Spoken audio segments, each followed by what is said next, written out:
naa dootuñu nangu kenn noot ñu réew mi bañ naa déet réew mi bañ naa déedéet dootuñu fe nangu bu mu jaam réew mi bañ naa dootuñu nangu kenn noot ñu réew mi bañ naa déet réew mi bañ naa déedéet dootuñu fe nangu bu mu jaam. mbokk yi asalaamaaleykum ñu ngi leen di nuyu di leen ziar di leen ñaanal jàmm fas yéene waxtaan ak yéen ci kàddu yu dul gudd ci li nga xam ne mooy li fi xew démb ndax ñun ñëpp a ko dundandoo di déplorer li nga xam ne moo fi xew démb te mu jur naqar gu bëree bëri ci Sénégalais yi gëm naa ni téeméeri Sénégalais boo jël juróom-ñett fukk yi wala juróom-ñeent fukk yi démb am nañu leen naqari ba fu yàlla xam ñu bëri manifester nañ ko ci niñ ko mën a manifester ñu leen ciy gërëm di leen ci sant di leen massaw ndax kenn xalaatul loon ni Sénégal dina dellu si ba fii mu nekk nii di leen ci massaw waaye di leen waxit ni loolu yëngaluñu lu toll ni tarafata ayn tey la ñu gën a dogu ci xeex gi nga xam ne moom la ñuy xeex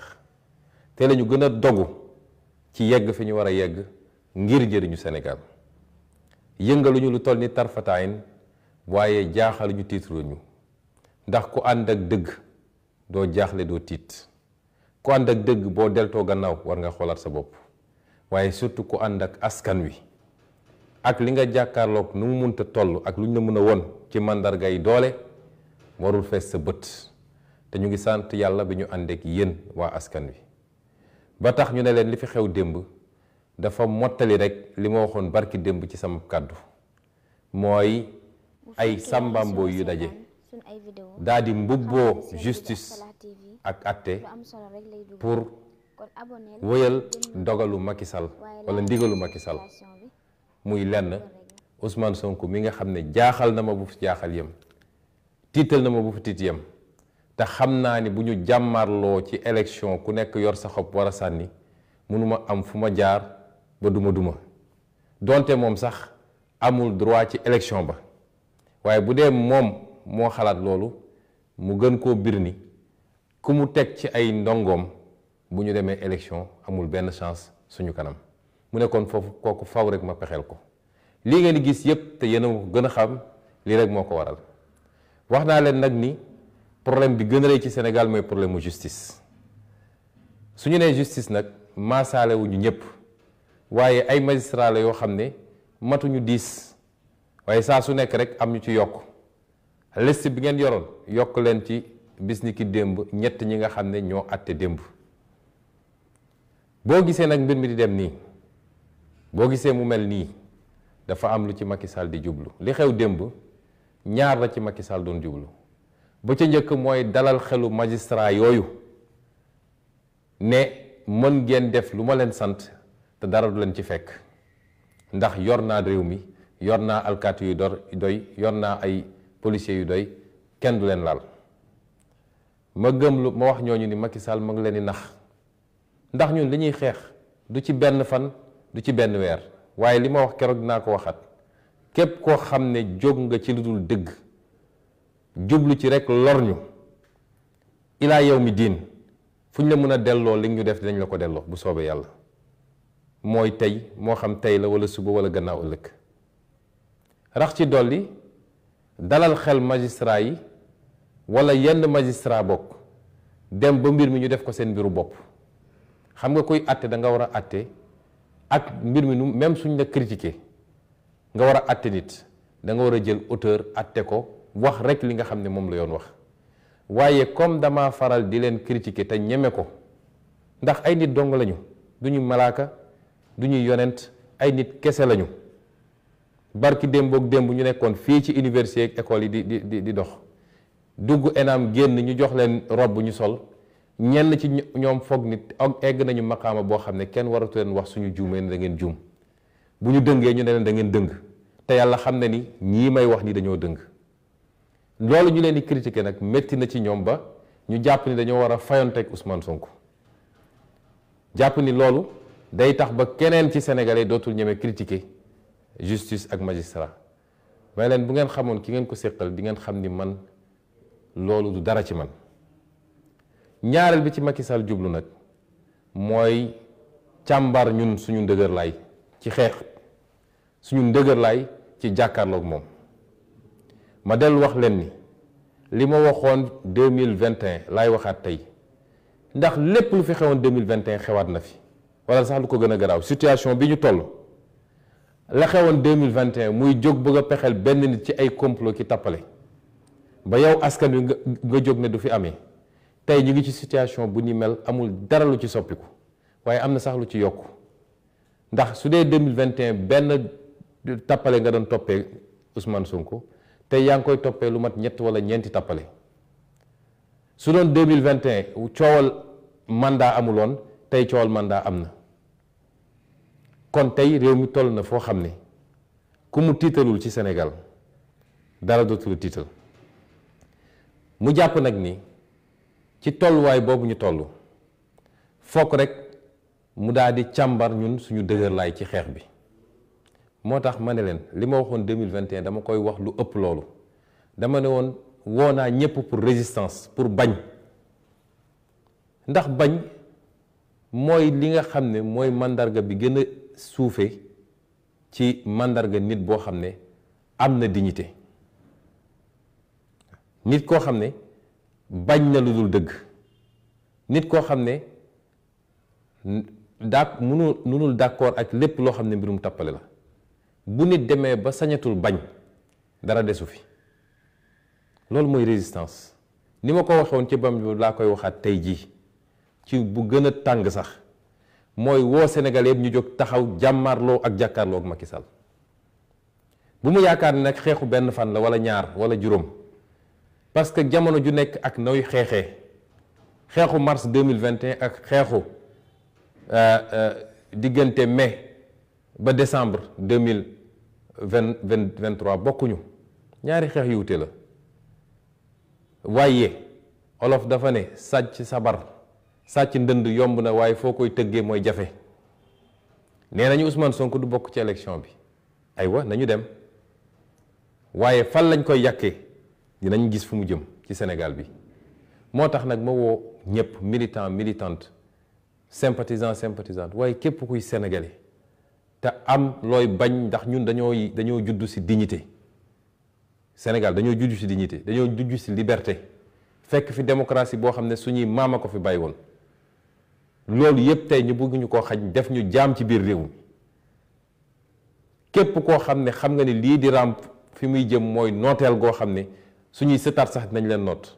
ma lay woo ci nga jóg taxaw ñu jàkkaarloog Macky Sall lu mbir mi laaj rek nañ ko def yàgg naa wax ni Macky Sall amul dayo amul doole gu mu mën a jàmmaarloo ak sénégalais bu dee askan wi yëpp jógandoo na ci benn fan mbir mi réglé ma dellu di ko feddali Macky Sall ak ñépp ñu mu àndal ci tappale yi mu nekk foog ni mun na noog sénégalais yi may woo sénégalais yi ñu jóg taxaw jàkkaarloog ñoom man de pare naa ci loolu bu yàgg teyit du ma bouger mètre ci li may wax ndaxe mbaay yi am yépp naan yaa ngi woote ay waxtaan ak yu demee noonu noo mu ne woo ay nit waxtaan ci jamono jooju yaa ngi yor sa paaka ni dama leen ni rendi loolu rek doy na ci màndarga ni kii li muy wax sincèreul ci moom kon ku yaakaar ni foofu la mbir yi di jaare ndax nga sa bopp moo tax ma ne je réitère mon appel à la résistance te mën nañ ko xam nañ ko am nañ nuñ ko defee mu des nag ma bëgg a waxtaan ak militants yi ak militantes yi yow militant bi yow militante bi yow laay waxtaanal li may waxtaan yedd la taxul ma wax ko xas la taxul ma wax ko ŋàññ la taxul ma wax ko ndax man awma lu dul yow militant bi li ma doon yaa ma ko def su ma nekkee fii ba heure bi mën a jàkkaarloog yow di wax mën a jàkkaarloog Macky Sall di résister yow militant bi yaa ma ko def kon ku ma naw la ku ma naw nga ku ma bëgg la nga ku ma sopp nga kon li may waxtaan luy defar la waaye bu ko jàppee ni dama lay ŋàññ wala dama lay wàññi. yow militant bi yow yaa wax ni yow projet bi moo la ñor ñun ñoo njëkk a taxaw ne ñun projet la ñu andiwuñu jëmm andiwuñu mbokkoo andiwuñu diine waaye projet la ñu andi boo xam ne dafa war a defar Sénégal te bu Sénégal defaroo ñépp bokk defaru amul kii fii la far amul kële fële la far. yow mi ne projet bi daf la ñor na nga xam ni mën ngaa gàllankoor projet bi ci saw doxalin. yow mi ne projet bi daf la ñor saa su ne bu situation amee njëkkal laaj lii lan la mën a yàqal projet bi lan la mën a defaral projet bi balaa nga ciy wax walla nga ciy jëf. ndax jamono ñi ñu toll bu ñu mënul xam lan mooy ay priorité rek dinañu juum te li ma jàngat ci militant Pastef mooy dañoo tàmm di demee émotion, dañoo yomb fiir, dañoo yomb nax. moo tax ñi ñu jàkkaarloog dañ koo xam ba bu dara xewee ñu fas yéene def loo xam ne dafa laaj ñu jàkkaarloog ñoom dañuy fexe ba ubbi yeneen affaire yoo xam ne bokkul ak loolu. bu ko defee militant yu bëree bëri bàyyi farata gi nekk ci yooyu di ci daw. démb li xew Sénégal ci journée bi yëpp fajar ba guddi benn mbir rek moom lañu mun a jàpp ni mën naa gàllankoor projet bi mooy li xew palais de justice. démb benn mbir rek lañu mën a jàpp ndax démb la Macky Sall teg pour la première fois benn acte boo xam ne gàllankoor projet bi ak dakkal ko moo ko tax a jóg. mooy la ñu def démb seen caaxaan yooyu ñuy def tribunal. leneen lu dul loolu amul benn solo ci projet bi, yàqalul dara projet bi, boo seetee sax day defaral projet bi. leneen lu dul loolu ñoom dañ koo xam ba tey Macky Sall su buggee lakk këru Pastef xam ngeen lu muy def day ñëw ci bopp koñ ba jël ay matt dajale sotti ci pétrole kos almet matt yi di tàkk waa Pastef yëpp génn ne ah matt a ngi tàkk fël nañ dem fay ko mu dox suñu gannaaw ñëw taal suñu kër. bu ñëwee ci koo gis ni kër gaa ngi tàkk wala ñu dellu sax dem toppatoo kër ga ñu continuer topp ci matt ya. loolu lañ ñu def démb. li xew démb yépp lu ñu préparé la. ab théâtre la boo xam ne dañoo distribuer les rôles ku nekk ñu ne la lii nga ciy def. lii ngay def lii ngay def lii ngay def ba ñoom du ñu tal li xew tribunal. ba du ñu tal jàmmaarloo ak taxaw wane seen naqar. malheureusement patriotes yu bëri daal di dem tàbb ci loolu ku nekk di wane ni maa dàq tontu maa gën dang làmmeñ maa gën a xam li xew waaye su dul dara sax ñu sedd ci xale yi nga xam ne ñoom ñi ngi ci mbedd mi di xeex suñu mënul wàcc ànd ak ñoom xeex ñu jox leen loo xam ne dina leen gën a dooleel ci xeex bi ca fa ñu nekk ñun. ba tax nag war nañoo xoolaat suñu bopp parce que dañuy nax de diversion yi dafa yomb te du guléet saa su dara amee ku nekk dem topp benn affaire mu di ci wax suba ba guddi di ci publier ay vidéo te fekkal la ñu waroon tax a jóg ñun mooy tey li xew démb yépp lan moo ci mën a gàllankoor projet bi. leneen loo fi jël Sénégalais yi réglé nañ ko seen bopp ndax ku xool commentaire yi xool réaction yi xam ni Sénégalais yi réglé nañ ko seen bopp ndax askanu Sénégal askan bu mat la bu ñor la. askan la goo xam ne xam na ay valeur am xam na li mu gëm tax li mu bëgg xam na ko li mu bëggut xam na ko kon lan moo jar ñu jël temps boobu yëpp di ko def ci loolu te suñu combat nekkoon feneen moo tax ñu war a xoolaat suñu bopp. gis ngeen lii ñu nekk nii dafa di loo xam ne lu tarxis la dafa di loo xam ne lu glissant la nit mën nañ ci tarxis à tout moment. lu ne dinañ ko ci gis lu ne dinañu wër ba ci biir parti bi yàlla moo bind nit ñëpp bind malaayka yëpp bind jinne yëpp kon iblis bii ñuy wax tey ñii naan ko satan ñii naan ko seytaan yàlla moo ko bind mu bokkoon ci ñu dàq gën a mën a jaamu yàlla ci malayka yépp waaye keroog bu ko yàlla ne defal lii jour boobu la trahir yàlla ne defuma ko demal sujjóotal aadama mu ne duma ko def yonent yi dund nañ loolu keneen ak keneen di nga ko dund parce que fu ay mbooloo daje ne ñoo bokk jëmluwaay ñoo bokk jëmukaay walla ñoo bokk jubluwaay te ñu ne ci jubluwaay boobu nit mun na gis ni enjeu pouvoir la nit mun a gis ni enjeu xaalis la nit mun a gis ni enjeu tur la ak notoriété nit la foo jaar di nga fa gis lu ne ba ci nee naa la suñu biir parti yi man façon nit bu ne dinaa ko gis ñi may ñëw seet si di wax ñii ñëw di dox ñii ñëw di def li léeg-léeg ma dem ba am yaqin ni diw mu nga ci leneen walla mi ngi dox contre man mais dama lay bàyyi ci biir dinaa dem ba xam ne suñuy wax téléphone sax yaa ngi may enregistré waaye dama lay wax li nga bëgg a dégg ak li ma bëgg mu yegg ci ña la yebal te teewul xam naa li ma xam nga woo ma wax la li ma bëgg mu yegg ci ña la yebal toog jàpp sama ñàmbur kon bu leen jàpp ni ñun xamuñu lu bari xam nañ ko waaye du jamono jooju lañu toll tubaab dafa ne à malin malin et demi moo tax ñun dañu war a def focus yéen yéen a ne focus 2024 focus nag par rapport ak lan lañ koy nattee mooy projet bii ñu bokk lan moo ko mën a gàllankoor lan moo ko mënul gàllankoor lan moo ñu tere nekk lan moo ñu mën a yàqal candidature lan moo ñu mën a yóbbu ci candidature waaye nit bu dee da ngaa bëgg a yëpp si garab ñu ne la mango mi nga ca kaw a kaw bu ñor xomm nga commencé yéeg kenn taxaw jël benn coquillage bu ndaw a ndaw sànni ko dalu la sax nga wàcc ne damay fayu yéegaat keneen def nga ne damay wàcc fayu yéegaat wax dëgg yàlla doo gaaw a yegg xanaa kay suñu mënee nit jël na ngan dim doj sànni ko mu dal sa bopp nga ne ah lii moom danger la kon il faut ñu mën a ràññee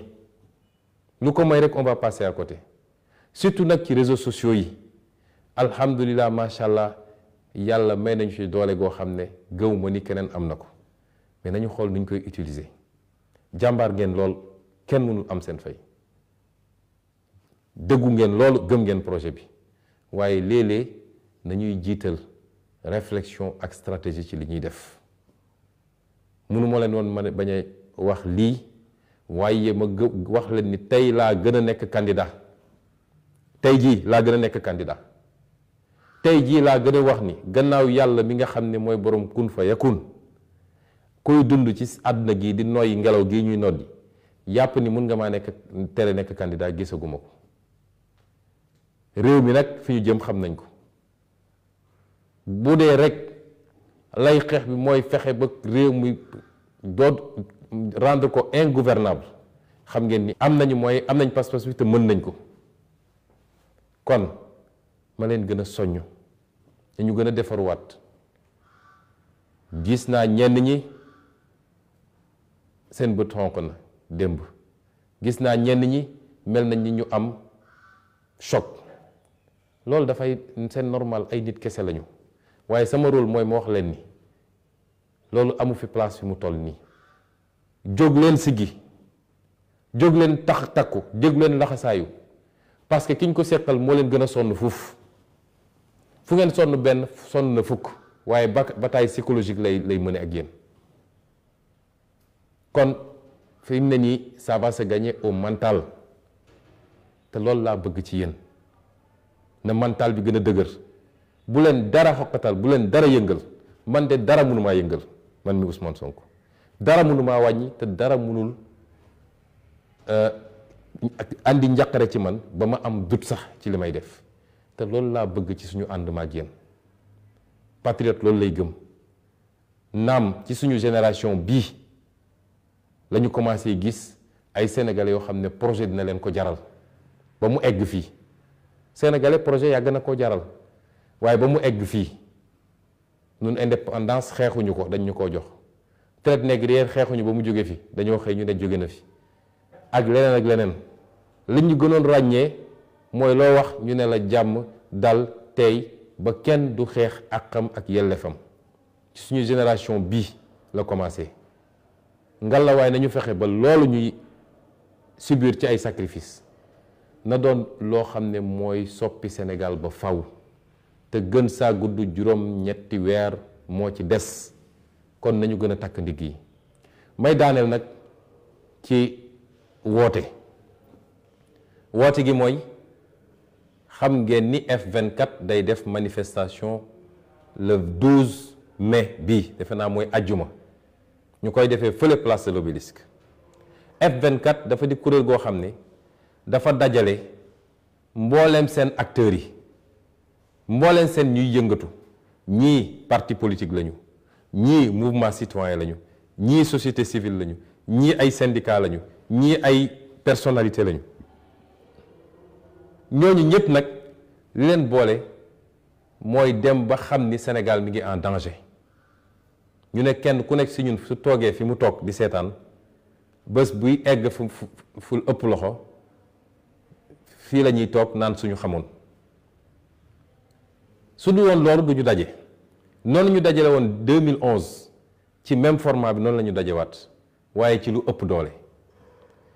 waaye loolu nu mu am doole ci jëmm li koy gën a jox doole mooy yow citoyen Sénégal bi kon bu ñu demee ba ay nit jël seen initiative def lii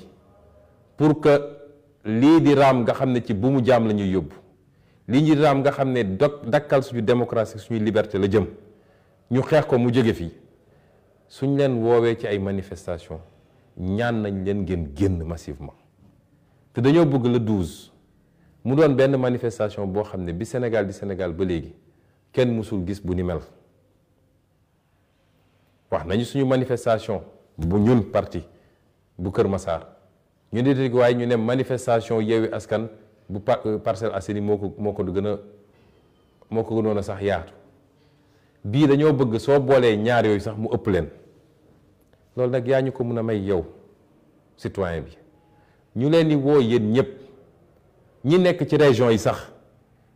département yi surtout département yi nga xam ne sorewuñu Mbour Thiès ba Ndar Louga Tivaouane Mbacké waaye même département yi sori ku ko mën din ñëpp nañu dem daje ji Ndakaaru ba def manifestation boo xam ne àdduna yëpp danaan musuñoo gisu ni mel ci Sénégal loolu dafa am solo c'est pas du symbole kese de waaye dafa am lu muy dëggal ci li nga xam ne moom la ñuy ubbi moom la ñuy dëgmal à partir de vendredi ba keroog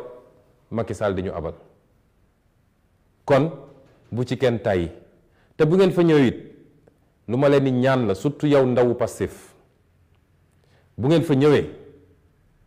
na ngeen ànd ak dal ak tey loolu lañ leen mus a wax na ngeen respecté ñi ngeen fay fekk ñëpp ci ay leader politique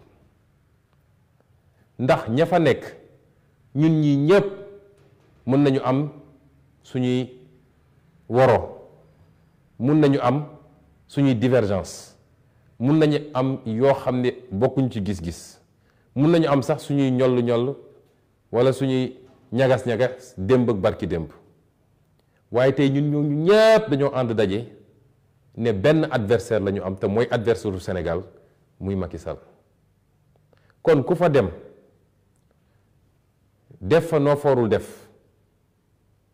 ab leader taxaw nga am noo comporté wu nu bokkul ak di nga war a comporté wu yow yaa ngi néewal ñii xeex ngir démocratie ñii xeex ngir liberté ñii xeex contre le 3e mandat waaye yaa ngi dooleel Macky Sall te ku ko fa defit ñu jàpp ni sa leader la ko defloo te ñun musuñu ko sant kenn suñu toxalin ak suñu taxawaay dafa mus a nekk benn kon ñu ngi lay ñaan non seulement nga mobiliser wu dem mais boo fa demee leader boo fa gis jàppee ko sa leader nañu doolelante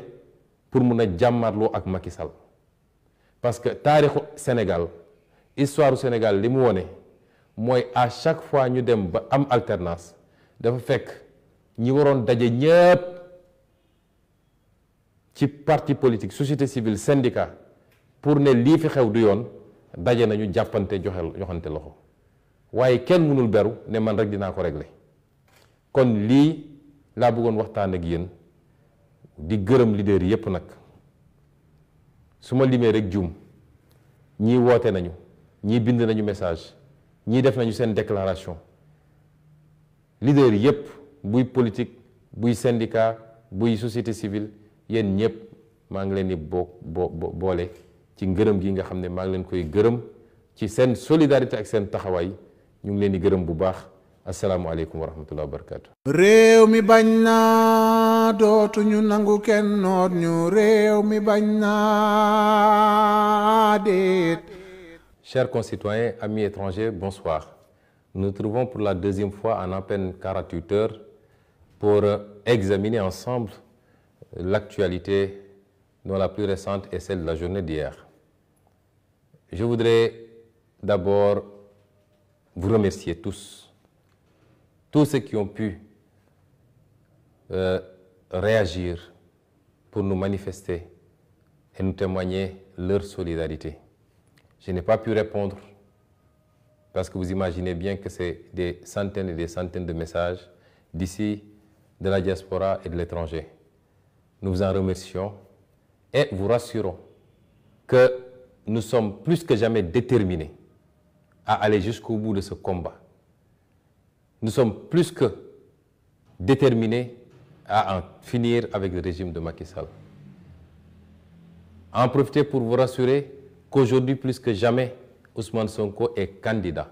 à l'élection présidentielle de 2024. Et comme je l'ai toujours dit, en dehors de la volonté divine, il n'existe pas de créature sur terre qui peut m'empêcher d'être candidat à cette élection. Vous rassurez que ma détermination reste intacte à tout point de vue. Rien ne peut m'ébranler, rien ne peut m'atteindre, et chaque acte posé est une motivation supplémentaire à en finir avec le régime de Macky Sall. Et je suis heureux de constater que je le partage avec des millions de Sénégalais, la majorité écrasante des Sénégalais. Chers amis, ce qui s'est passé hier est d'une gravité extrême. Ce n'est même pas une parodie de justice, c'est du banditisme judiciaire comme je l'avais prédit avant-hier. Mais je voudrais dire également que l'objectif recherché par Macky Sall est double. Le premier, c'est un objectif de rassurer le petit club de magistrats complètement soumis à ces desiderata qu'ils peuvent poser des actes similaires en toute quiétude parce qu'il a tous les moyens pour les protéger.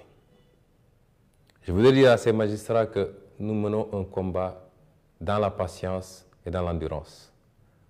Et que tous ceux qui se sont associés à des entreprises de liquidation en violation flagrante du droit et des procédures rendront compte tôt ou tard et d'une manière ou d'une autre. Parce qu'il est temps que certaines choses cessent dans ce pays. Le pire, c'est que ces magistrats, désormais, ont fait de ces dossiers-là des affaires personnelles. Parce qu'ils souffrent, ils acceptent mal que je puisse me livrer régulièrement à une critique en règle contre leurs agissements qui sont en marge de tout ce que le droit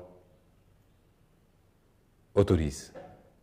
Nous en sommes à ça, la personnalisation des dossiers. Et pour eux, en s'attaquant comme ça à Ousmane Sonko, au-delà de Ousmane Sonko, c'est un message très fort qu'ils émettent à l'endroit de tous ceux qui seraient tentés de les critiquer par rapport à leurs attitudes déviantes. Et c'est pourquoi le combat que nous menons va au-delà. Parce que nous savons très bien qu'il y a une partie de la magistrature qui est complètement couchée et qui, aujourd'hui, tient le pays en otage et risque de le faire basculer vers des situations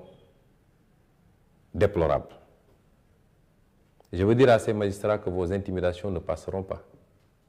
Vous n'êtes que de simples êtres humains comme tous les êtres humains. Vous pouvez vous enfermer dans vos bulles et vous faire des idées. Mais si vous sortez dans le pays, si vous entrez dans le Sénégal profond,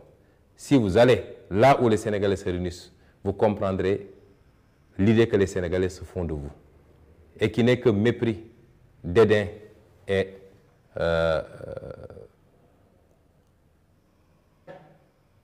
qui n'est que mépris et dédain.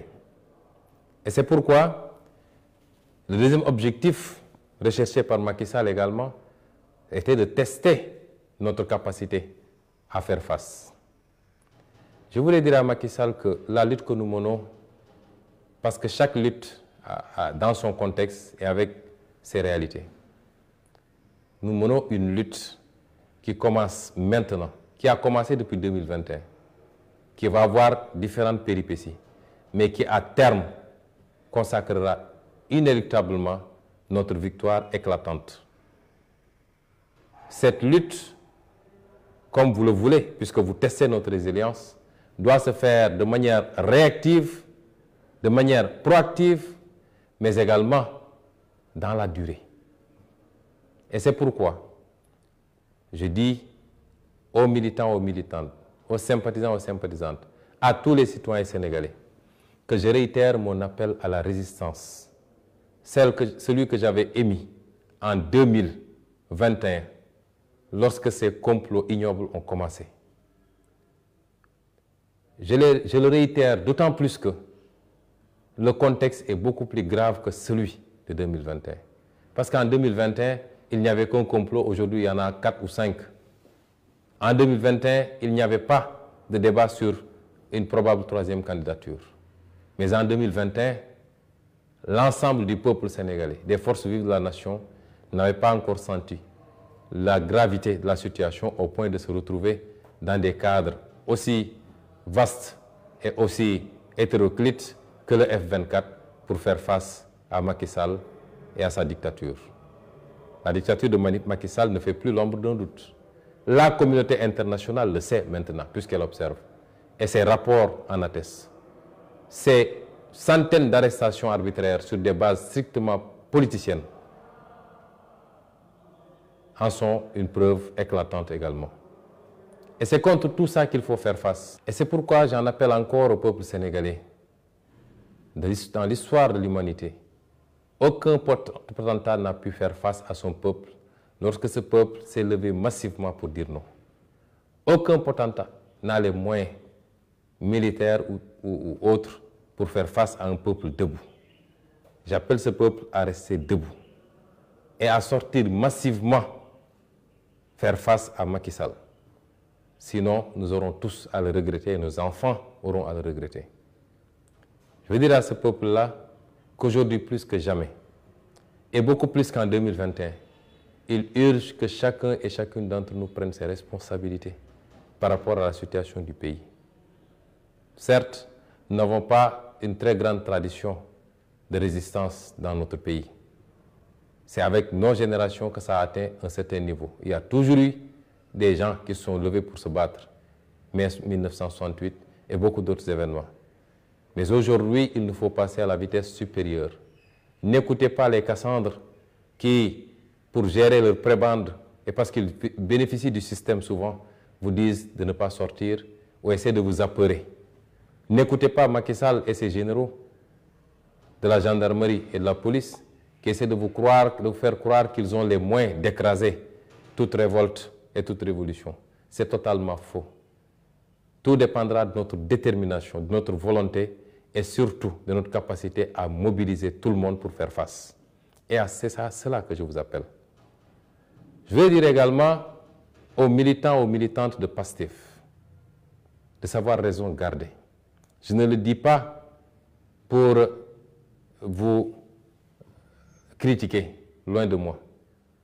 Vous êtes ma seule force. Et vous savez que je nourris énormément de respect, d'amour et d'amitié pour chacun et chacune d'entre vous. Si j'avais la possibilité de trouver chacun d'entre vous dans sa chambre pour lui dire ce que je m'apprête à dire, je ne le dirai pas ici. Mais l'heure est suffisamment grave pour que nous sentions l'urgence de communiquer entre vous et moi. Je voudrais que chaque militant de PASTEF, désormais, puisque c'est vous-même qui avez dit Focus 2024,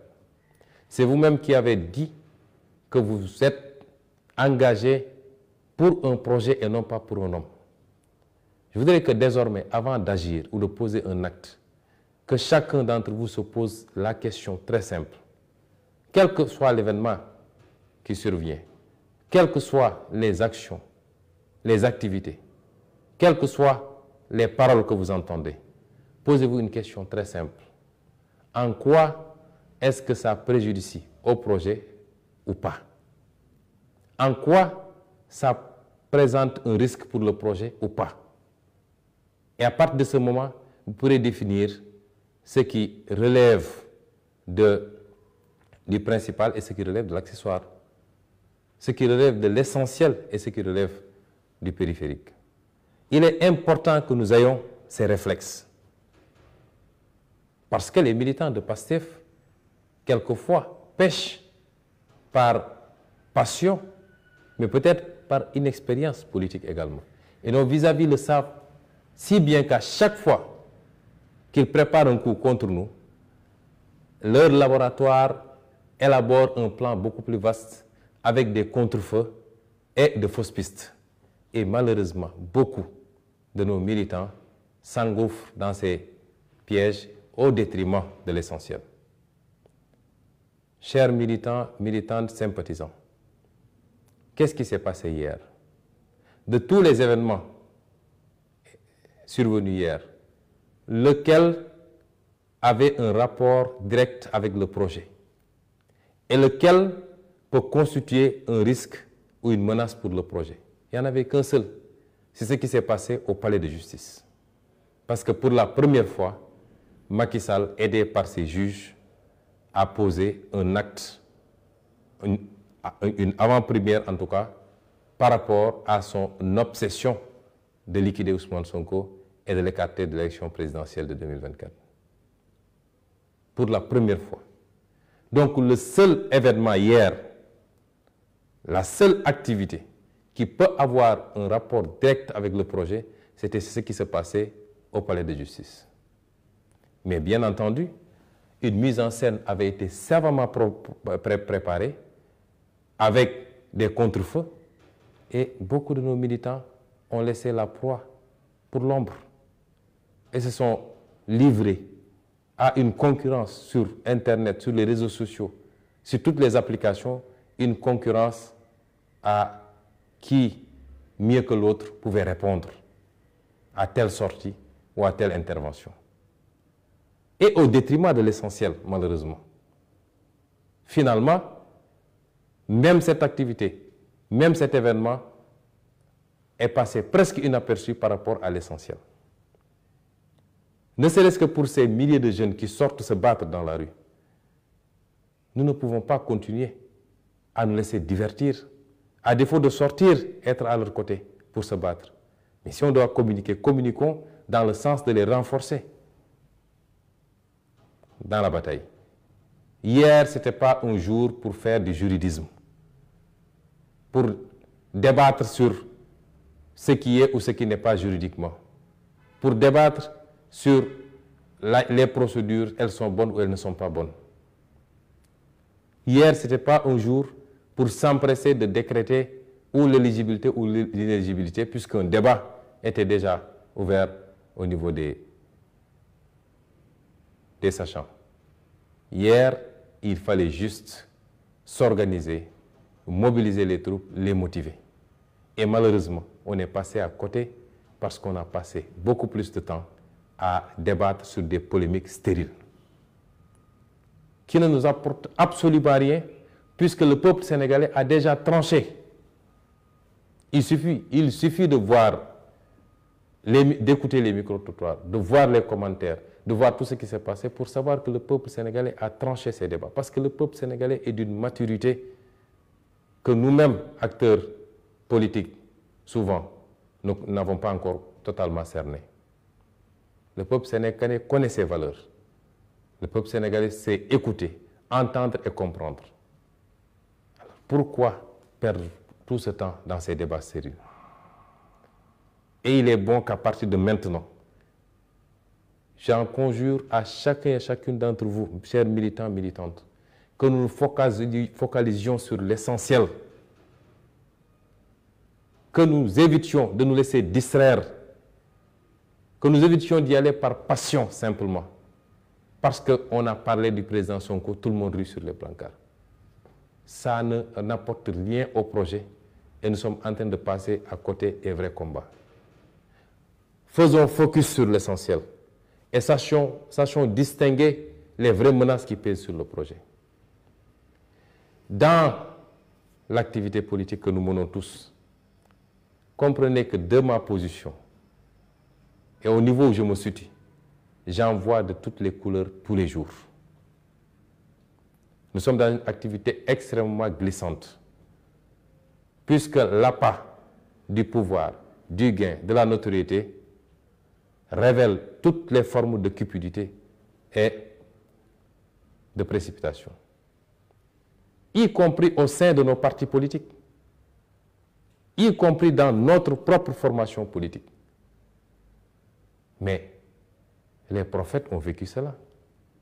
Tous les grands hommes politiques ont vécu ça. Personne n'échappe à cela. Parce que c'est lié à la nature même de l'être humain. Quand il s'agit d'aller à la conquête de quelque chose qu'on considère comme étant,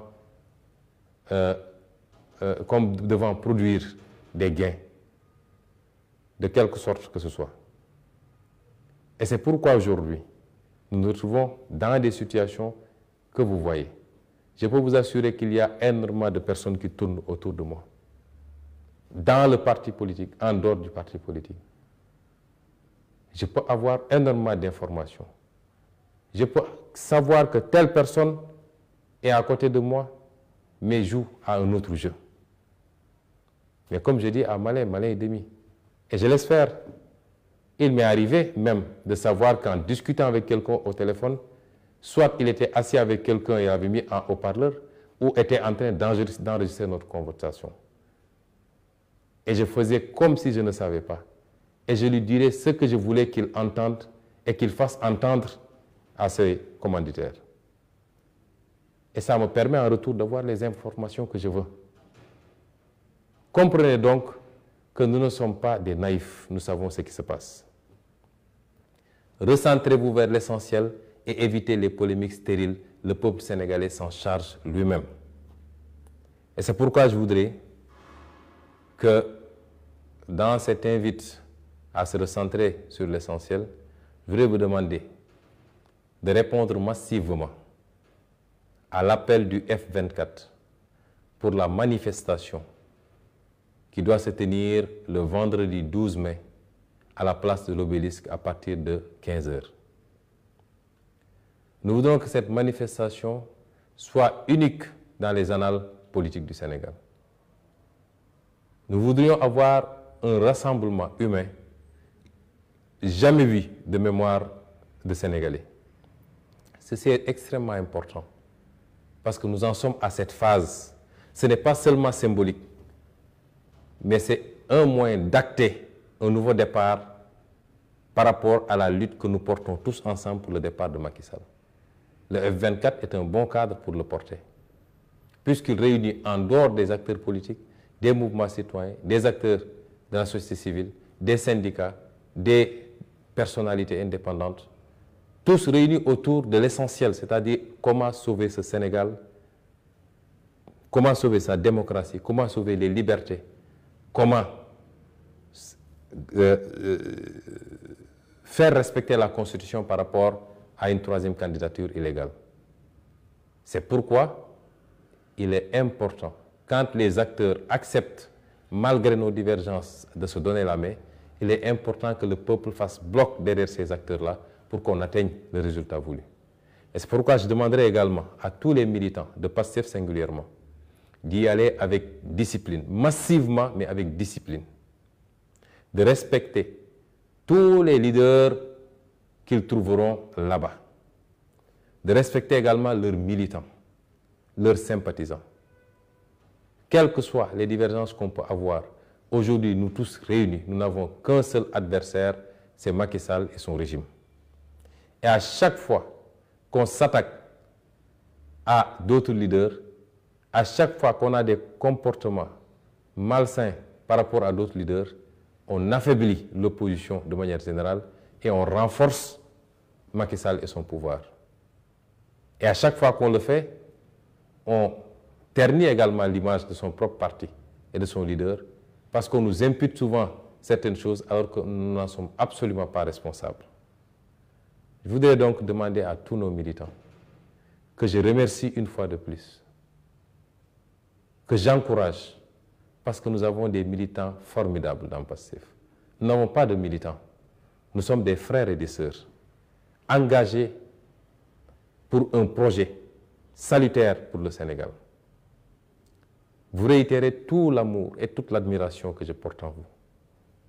Mais vous demandez d'être à la hauteur de la situation actuelle, parce que nous ne sommes plus loin du résultat que nous voulons tous. Ce qui se joue actuellement, c'est les derniers soubresauts et c'est la bataille psychologique. Si nous encaissons un coup, si nous sommes touchés une fois, comprenez que notre vis-à-vis est touché 10 fois. Mais il joue encore à cette prolongation et à cette bataille psychologique. Restez forts, que rien ne vous ébranle. Nous avons notre destin en main. Ça ne dépend que de notre détermination. Et je sais que vous êtes déterminés. La victoire est proche. Je vous remercie.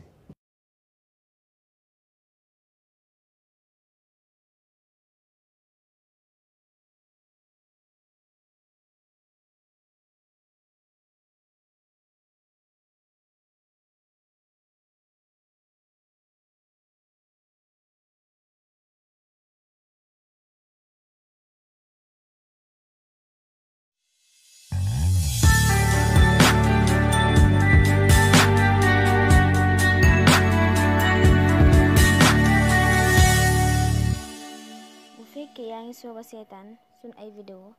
xamal na seen bi di As-Salah TV lu am solo bu fekkee yaa ngi soog a seetaan suñ ay vidéo xamal na seen bi di As-Salah TV lu am solo rek lay dugal kon abonneel di gën ñoo dooleel laalal ko notification bi